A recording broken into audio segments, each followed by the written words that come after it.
Une question, Salim, dans tous ces joueurs hier qu'on a vus, qu'on a pu admirer, et je pense au petit Phil Foden, hein, qui chaque fois est plus impressionnant, mais aussi à tous les autres. Et on en a retenu deux, bien sûr. Sans doute, c'est Kevin De Bruyne, évidemment, qui vraiment, d'abord, inscrit le premier but, mais surtout est un chef d'orchestre toujours. Et puis, ce but qu'inscrit Sadio Mané hier.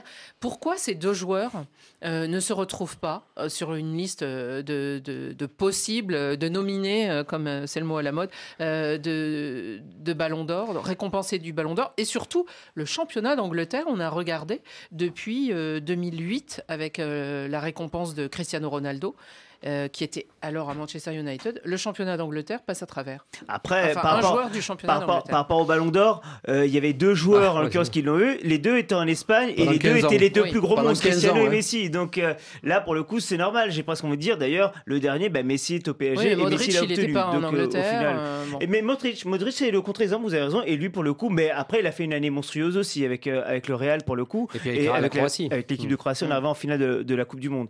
Mais c'est vrai que les formations anglaises, passe au travers du Ballon d'Or, vous avez raison, même si Kevin De Bruyne et Sadio Mané sont souvent quand même assez hauts. Sadio Mané, dernièrement, il a quand même été assez haut aussi. On les met. Est-ce que les clubs les défendent pas assez, finalement? Non, mais après, il y a l'impact des joueurs auprès des votants, parce qu'il ne faut jamais oublier que les votants sont les journalistes du monde entier. Donc, et il y a des joueurs qui impactent plus que d'autres. Pourquoi Benzema a impacté moins que Mbappé ? C'est compliqué à comprendre. Mais pourtant, en dépit de ce que fait Benzema. Et je pense que Sadio Mané, par exemple, a peut-être un déficit d'image par rapport à d'autres joueurs. Et même Kevin De Bruyne, c'est quelqu'un de, je dis pas de taciturne, mais il est un peu renfermé sur lui-même.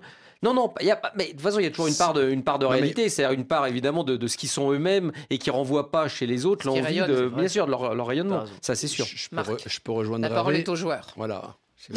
Il a levé le doigt. Aujourd'hui, on vit dans un monde d'image de télé-réalité. Des réseaux sociaux. Et réseaux sociaux. De Bruyne, tu le verras jamais faire l'imbécile. Aujourd'hui, Neymar mais c'est tout à leur honneur, non ?